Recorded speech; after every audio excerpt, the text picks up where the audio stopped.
এখন আওয়ামুন নাস তো হিসাবের বাইরে, সাধারণ লোক কোনো গণনার মধ্যে নাই, কারণ তারা কোরআন শরীফ জানে না, হাদিস শরীফ জানে না, তারা দেখে দেখে শিখে।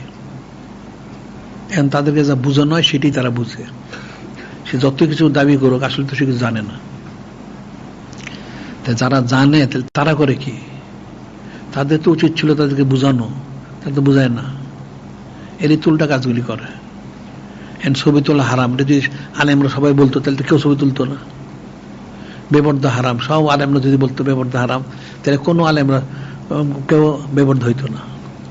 এরা নিজেরই বেপর্দা হয়, এরাই ছবি তোলে।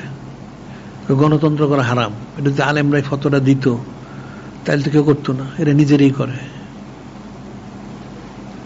তাই এটার ফয়সালা হবে কি? এটা একটা কঠিন একটা অবস্থা।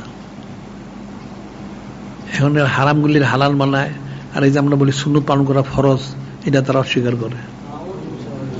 কারণ তাদের তো মূলে আঘাত পড়ে, তার ধরা পড়ে যায়। এই জন্য এটা সুন্নত পালন করা ফরজ, ফরজ পালন না করলে তো গুনাহ হবে। তো গুনাহ তো হবেই, গুনাহ হয় তো স্বাভাবিক। যে কোনো সুন্নত মরক তরক করলে তো গুনাহ হবেই, তাহলে তওবা করতে হবে। বিষয়গুলি তো অনেক সূক্ষ্ম বিষয়।